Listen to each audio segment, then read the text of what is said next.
और इस वाली दीवार पे कुछ मैंने भारी गमले रखे We never show emotions, we just keep it down, down inside. Yeah, you and I, both longing for expression for the things we like, but we stay quiet. Hold me now, tell me. जो paint किए हैं ना वो 6 बड़े planter के stand हैं और 2 छोटे हैं। 7-8 मैंने स्टैंड जो है पेंट किए हैं। क्लीनिंग का मेरा अपना एक रूटीन है और ज़्यादातर ट्यूसडे वेडनेसडे को मैं जो हूँ आउटडोर एरिया की क्लीनिंग करती हूँ। इस बार थोड़ी सी चीज़ें मिस हो गई क्योंकि हमेशा हम एक टाइम के अकॉर्डिंग जो है काम नहीं कर पाते हैं, तो घर में कुछ और काम था, तो मैंने सोचा कि चलो अब क्लीन करते हैं। तो मैंने बिछा रखी है ये आर्टिफिशियल ग्रास। आप लोगों को पता है ये बहुत अच्छी रहती है। अगर मैं इसका रिव्यू दूँ और ये कैसे बिछाई जाती है इसके ऊपर मैंने एक डिटेल पूरा एक वीडियो बना रखा है। और अगर आप आपके आउटडोर एरिया में अगर आप थोड़ा सा आपका फर्श अच्छा नहीं है या आप बहुत एक सुंदर सा उसे बनाना चाहते हैं तो आर्टिफिशियल ग्रास जरूर बिछाइए। और मैं तो इस पे बैठ के भी बहुत अच्छे से काम कर लेती हूँ और इसको मेंटेन करना बहुत आसान है। और इसे देखिए बड़ी आसानी से मैंने इसे हटा दिया। फर्श मेरा सही नहीं है, गंदा है क्योंकि इस पे अभी घिसाई नहीं हुई है, तो सारा सामान निकाल के मैंने बाहर रख दिया और इसकी क्लीनिंग कर दी। क्लीनिंग बिल्कुल नॉर्मली जैसे करते हैं बिल्कुल उसी तरह से करी, कुछ स्पेशल नहीं है। लेकिन हाँ, जैसे अब ये मैंने हटा दिया है ग्रास को तो पूरी अच्छी तरीके से पानी से मैंने क्लीनिंग करी। और जो ये जो दरवाजा है ना जाली वाला, इसे मैं डेली साफ करती हूँ, लेकिन उसके बाद भी जब मैंने इसको पानी से साफ किया तो देखिए कितनी गंदगी निकली है। क्योंकि ये सारी चीजें ऐसी होती हैं जो आप डस्टिंग में नहीं निकाल सकते हो, तो कभी भी डीप क्लीन करें ना तो आप पानी से चीजों को साफ करिएगा तो बहुत ही बिल्कुल उनमें अलग चमक आ जाती है। तो मैंने इस तरह से बिल्कुल बढ़िया तरह से फर्श की क्लीनिंग कर दी है और फिर अपनी वही जो आर्टिफिशियल ग्रास थी ना वो मैंने बिछा दी है। और धीरे धीरे करके मैंने क्लीनिंग करी, जैसे एकदम से मैंने सारा आउटडोर एरिया नहीं फैलाया।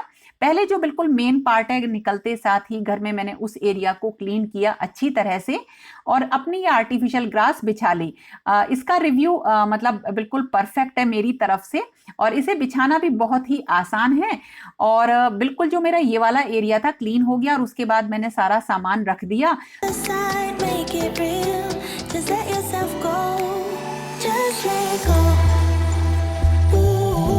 जो मेरे पास स्टैंड है ना गमलों के वो मेटल के हैं और अब मैं करूंगी उनको पेंट। मेटल की चीजों को अगर पेंट करना है तो आपके पास होना चाहिए एक सैंड पेपर और ये है रेड मतलब सॉरी प्राइमर है, ये रेड ऑक्साइड इसको बोलते हैं, जरूर रखिए इसको।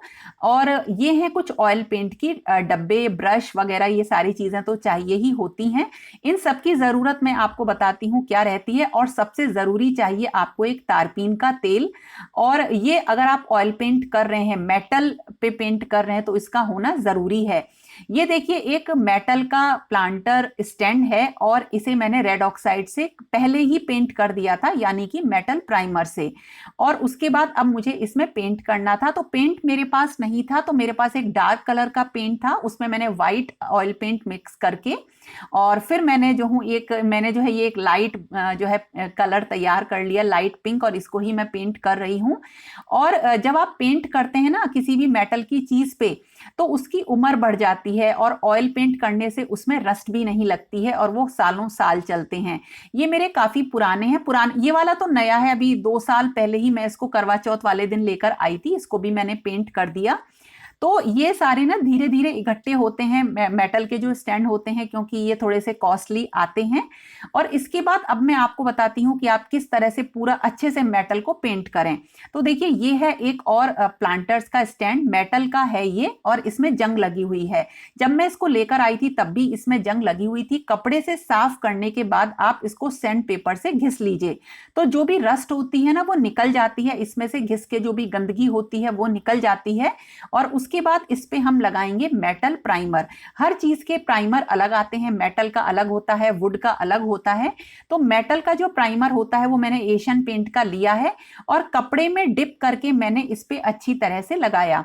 एक्चुअली होता क्या है, ये थोड़ा सा पतला होता है, पेंट थिक होते हैं तो आप उन्हें कपड़े से पेंट नहीं कर सकते हैं, लेकिन प्राइमर को आप कपड़े से लगा लीजिए तो हर तरफ लग जाता है, कोई भी एरिया खाली नहीं छूटता है। क्योंकि अगर आप ब्रश से लगाएंगे ना तो काफी जो कोने होते हैं वो छूट जाते हैं। तो एक बार डिप करिए, छोटा सा कॉटन का कपड़ा लीजिए और इसको लगा लीजिए और उसे जो है सूखने के लिए छोड़ दीजिए। देखिए ये कुछ इस कलर का होता है। तो मैंने ये पहले दिन की आपको काम बता रही हूँ, फर्स्ट डे मैंने क्या किया, और देखिए उसके बाद मैंने इसको पूरा अच्छी तरीके से प्राइमर को लगा दिया। चीकू आ जाओ, लो चीकू, कहाँ से आई हो, कहाँ से आई हो चीकू, ओ चीकू आ जा चीकू।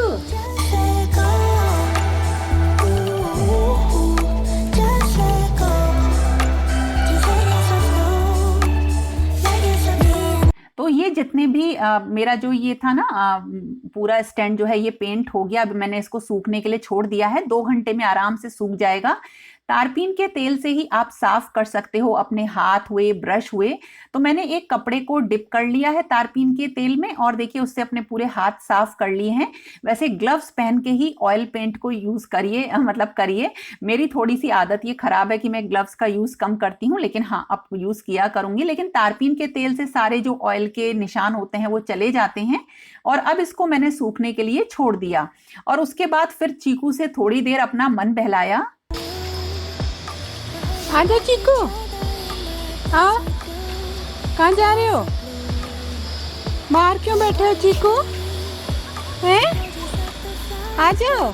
और फिर इसको पेंट कर दिया। तो मतलब ये सूख जाता है 1-1.5 घंटे में। तो कुछ स्टैंड तो मैंने अभी पेंट किए हैं, शाम हो रही है, और बाकी मैंने ना रात को जो अपने 2-3 स्टैंड तो मैंने रात को पेंट किए थे।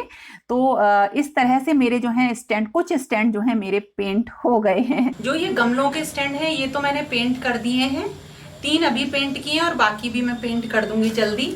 और अब हैं ये कुछ मेटल के प्लांटर जो कि काफी पहले से मेरे पास आए पड़े हैं, होली से पहले के हैं ये।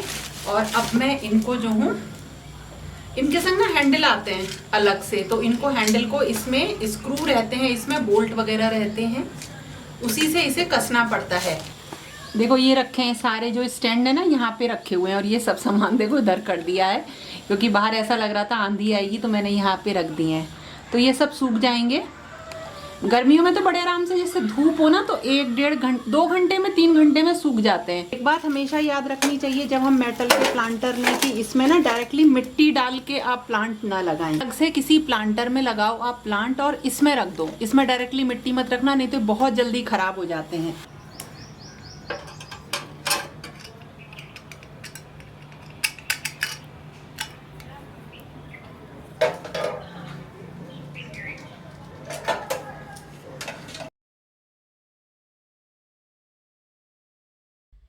नेक्स्ट डे की मॉर्निंग में देखिए मेरे सारे स्टैंड जो मैंने रात को पेंट किए थे वो सूख भी गए हैं, क्योंकि रात भर वो अच्छी तरीके से उन्हें टाइम मिल गया सूखने का। तो मेरे जो कुछ स्टैंड हैं ये हो गए हैं पेंट, और अब बारी आई थी पौधों को सही करने की। तो देखिए ये मिट्टी है, कोकोपीट वगैरह मैं सबका यूज करती हूँ, लेकिन सबसे पहले गमले खाली करने थे, क्योंकि मुझे कुछ प्लांट्स की रिपोर्टिंग करनी थी। वैसे तो रिपोर्टिंग करने के लिए एक आइडियल टाइम जो होता है वो मार्च और ज्यादा से ज्यादा अप्रैल का होता है। उसके बाद गर्मी हो जाती है तो उतना अच्छा नहीं रहता, लेकिन अभी मौसम अच्छा है और पौधे ज्यादा खराब हो रहे हैं, तो मैंने रिपोर्टिंग करने के लिए कुछ अपने गमले ना खाली कर लिए हैं। और इसमें मैं प्लांट्स लगाऊंगी और मिट्टी तैयार करूंगी। तो मिट्टी जब तैयार करती हूँ उसके लिए सबसे पहले चाहिए कोकोपीट। तो ये ब्रिक है कोकोपीट की, 1 kg की, 2 kg की आती है। ये 5 kg की ब्रिक मैंने ले रखी है, थोड़ी सी बची है। इसको पानी में थोड़ा सा आप इसको सोक कर दीजिए और उसके बाद जो है इसे मिट्टी में मिला लीजिए। तो मिट्टी में मैंने कोकोपीट मिला ली है, वर्मी कंपोस्ट मिला लिया है। देखिए ये मिट्टी है, करीब 10 गमले इसमें हो जाएंगे, 8-10 गमलों की। और इसमें जितनी मिट्टी है उतनी ही मैंने कंपोस्ट ले ली है। थोड़ी सी सैंड भी आप मिला लीजिए, उससे मिट्टी भुरभुरी हो जाती है। वर्मी कंपोस्ट के 2 पैकेट मैंने इसमें डाले हैं और 3 से 4 चम्मच मैंने फंजीसाइड डाल दिया। अच्छी तरीके से इसे मिक्स कर लिया, जो मोटे टुकड़े थे वो सब हटा दिए हैं। और ये जो है इससे मैं अपने धीरे धीरे थोड़ी थोड़ी बनाती जा रही हूँ और अपने जो है प्लांट्स लगाती जा रही हूँ। तो इससे क्या होता है ना, प्लांट्स को एक नई जान मिल जाती है। तो मैंने कुछ कटिंग भी करी, जैसे जो स्नेक प्लांट होता है ना उसकी मैंने कटिंग करके छोटे छोटे जो गमले होते हैं उसमें लगा दिया। और जो मेरे जेड प्लांट हैं उन सब की जो है मैंने कटिंग करके छोटे छोटे गमलों में लगा दिया। ये एरेका पाम के मैं दिवाली पे लेकर आई थी पौधे, इनको भी मैंने अभी इसमें पॉलीथीन से नहीं निकाला था, ये 2 और इन दोनों को भी मैंने लगा दिया। तो मेरे जितने गमले थे वो रेडी हो गए हैं। तो थोड़ा सा ध्यान रखिए, जैसे ही थोड़ा सा टाइम हो जाए तो साल में एक बार अपने बड़े पौधों को तो एटलीस्ट आप रिपोर्ट करिए, जल्दी जल्दी भी मत करिए। तो मैंने कटिंग भी लगा ली, पौधे भी लगा लिए और उसके बाद करी सफाई। मिट्टी का काम जब आप करते हो तो उसके बाद बहुत ज्यादा गंदगी फैलती है, लेकिन मैंने ये स्टेप बाय स्टेप किया। जब मैंने सफाई स्टार्ट करी थी तब ये नहीं सोचा था कि मैं इतना सारा काम करूंगी कि पूरा आउटडोर एरिया में पेंट भी कर लूंगी, पौधे भी सही कर लूंगी। तो मैंने क्या किया, थोड़ा थोड़ा करके शुरू किया। तो उससे क्या होता है ना, आप बड़े आराम से सारा काम कर लेते हो। जैसे मैंने सोचा था कि केवल घास हटा के, आर्टिफिशियल ग्रास हटा के क्लीन कर लेती हूँ। जब वो क्लीन हो गई तो मैंने सोचा चलो अपने उनको गमलों के स्टैंड को भी मैं पेंट कर लेती हूँ। तो इस तरह से ही काम होता है। तो ये सेकंड डे की मॉर्निंग में मैंने नाश्ता करा दिया था बच्चों को और खाना बना के रख दिया था, क्लीनिंग करी और उसके बाद मैं फिर नहाने गई। और नहाने के बाद खाना पीना खिलाने के बाद जो ये 2 बहुत बड़े वाले स्टैंड थे ना, ये बचे हुए थे, तो मैंने कहा चलो इनको भी पेंट कर देते हैं।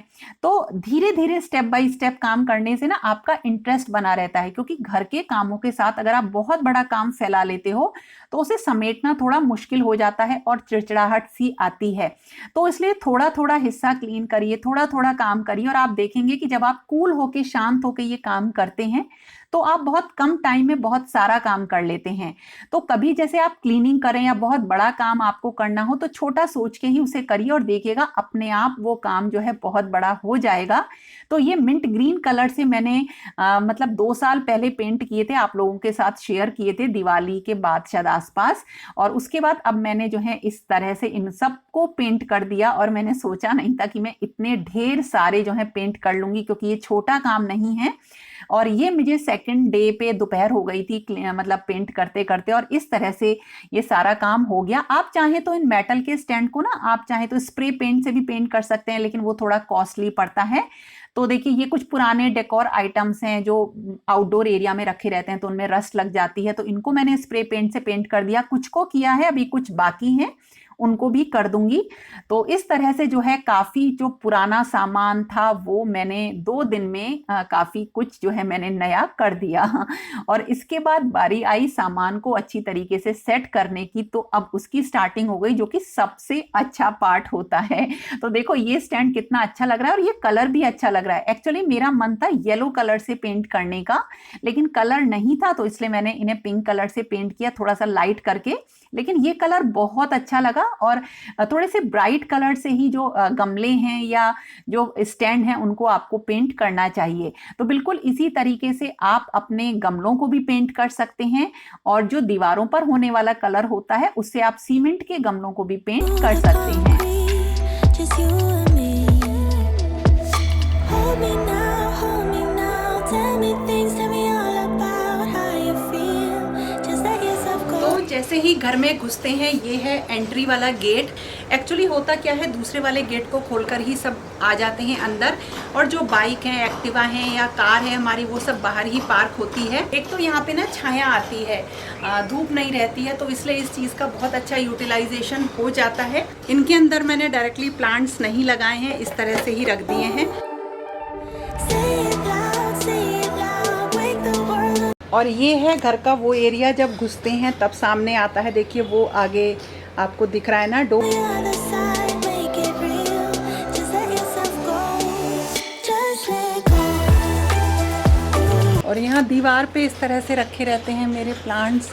ये मैंने आज नए लगाए हैं। यहाँ इसमें एक छिपकली है, इसलिए मैंने ना ये एरिया भी जो है थोड़ा सा छोड़ दिया, इसलिए मेरे कुछ जो मेरे प्लांटर्स हैं ना वो यहाँ इसी तरीके से रखे हुए हैं। अभी मॉर्निंग में इसको सही करूँगी। और देखो ये भी चेंज हो गया है, इसमें मैंने ना सारे जितने प्लांट्स थे वो चेंज कर दिए हैं। पहले ये सारे प्लांट्स मेरे किचन की जो विंडो है ना वहाँ पे रखे हुए थे। ये मेरे जेड प्लांट्स हैं और ये खूब ग्रो कर रहे हैं। इन्हें बहुत मतलब सारी चीज़ें बिल्कुल इनफ मिलती हैं, धूप, हवा, पानी सब, और ये खूब फैल गए हैं, बड़े हो गए हैं, खूब ग्रो कर रहे हैं, बहुत सुंदर लग रहे हैं। तो मैंने ये यहाँ पे लगा दिए हैं। और इस एरिया में देखो वही स्प्रे पेंट जो किया था ना, थोड़ा सा कलर ऐड करने के लिए मैंने ये सारी चीज़ें यहाँ पे रख दी हैं। देखो ये रहा वही जो एक और जो मैंने पेंट किया था यहाँ रख दिया। थोड़े से कलरफुल मैंने यहाँ पे जो है प्लांटर्स रखे हैं। पहले यहाँ पे पुराने गमले वगैरह में ज़्यादातर रख दिया करती थी, लेकिन अब जो है बहुत ही ये सुंदर लग रहा है। तो इस तरह से यहाँ पे ये सारे पौधे रख दिए। तो सारे जितने भी स्टैंड थे ना वो सारे पेंट हो गए हैं और पूरा घर जो बड़ा सुंदर सा लग रहा है। Just let go.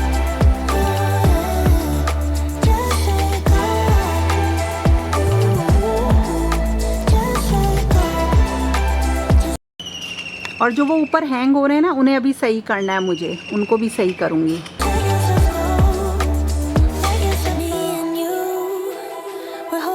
Each other and the things we do, it's all so blue. Yeah, what if we could grow just like the flowers through the concrete, just you and me.